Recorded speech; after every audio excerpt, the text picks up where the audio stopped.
8 points. Yeah. Now, I mean, I am shocked that the gap is already this big to begin with.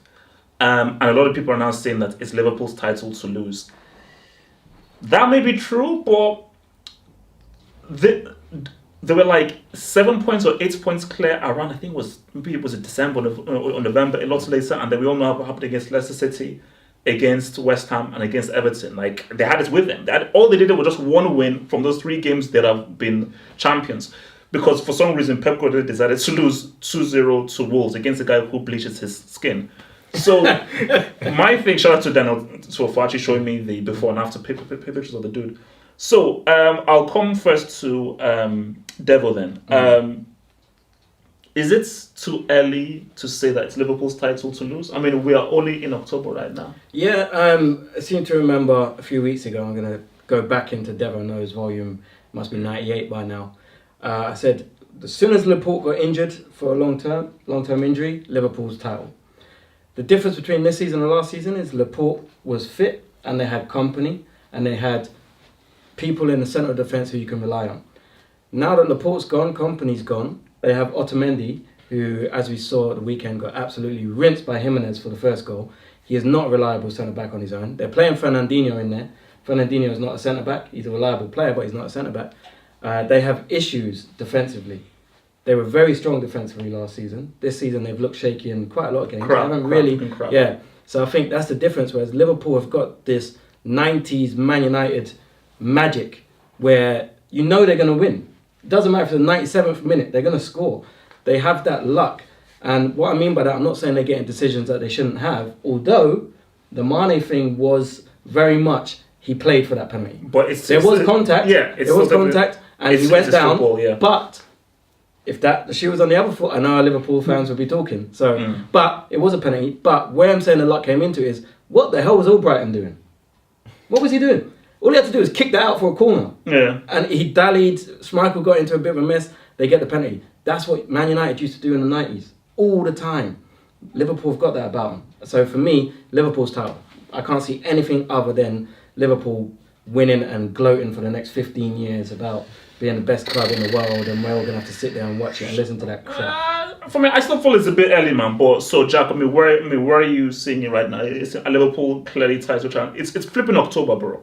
So it might be October, but listen, Klopp is such an adaptive manager. You got to remember when he started in the football he was playing and the naivety Liverpool as a whole were showing before rock and roll football and all that.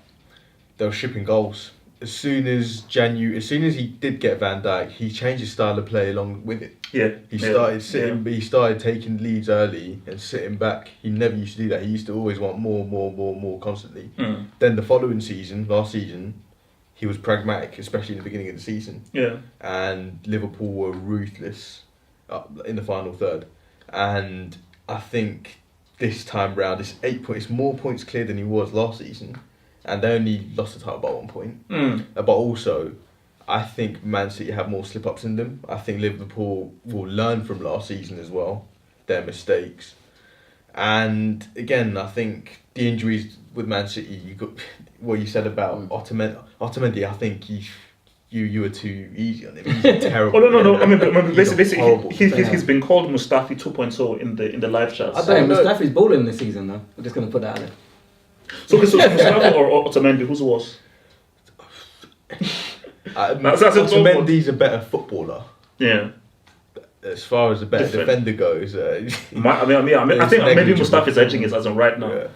Yeah. So just to look at Man City briefly right now, I mean, because I think you raised a very interesting point that I'm going to come back to you, Jack, for this is adaptability. You know, as you said, you know, Klopp, because I still think one of my favorite sides ever to watch was Klopp's Dortmund side. Yeah. They played some amazing football and all like with Lewandowski, Götze and all those guys.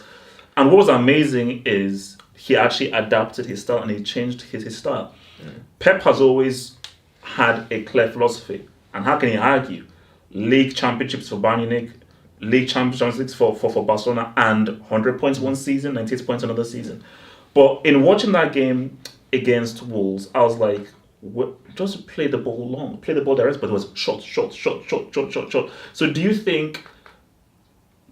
Do you think that us saying Pep is a good manager, in the way of managing situations, is actually a bit far-fetched? All he has is a philosophy, and he just relies upon the talent around him. You just got to look at his Champions Devo, League. you know I'm right. Don't shake it. I'm shaking my head. You got to look at his Champions League record, right? He hasn't won in Champions League since in 8 years now, and he's supposed to be one of the greatest managers ever. And I think he is, but because managers like Messi gave him those managers like Alex Ferguson only won 2 Champions Leagues in 26 years of football management. So you can't just like have one rule for one manager and another one for the other. But you look at his Bayern Munich teams. They were European champions. They were arguably the best team in Europe the following season as well when Pep first became manager, and he didn't change his tactics. And it was like every season at Bayern Munich, it was just like Groundhog Day in the semi-final or quarter-final. He would either have Real Madrid absolutely destroying him on the break or Barcelona when they had MSN. So he hasn't learned from that. He still hasn't learned from that. He's very stubborn in his style of play, and while it works 95% of the time, when it doesn't work, you can see it like really clearly. And I think also another factor with City perhaps is the Fernandinho factor in that DM position. The number of fouls this guy gives and the number of yellow cards he gets away with not getting. Rodri isn't doing that.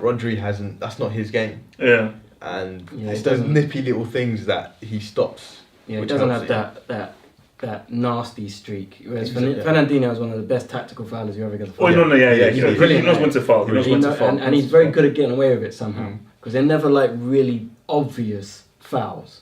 But you know what he's doing. Like, he'll run across someone, or he'll accidentally clip someone's heels. You know what I mean? He's very good at that. And that's one thing that I haven't really seen him do this season. Really, that's a good point that you bring up. So let's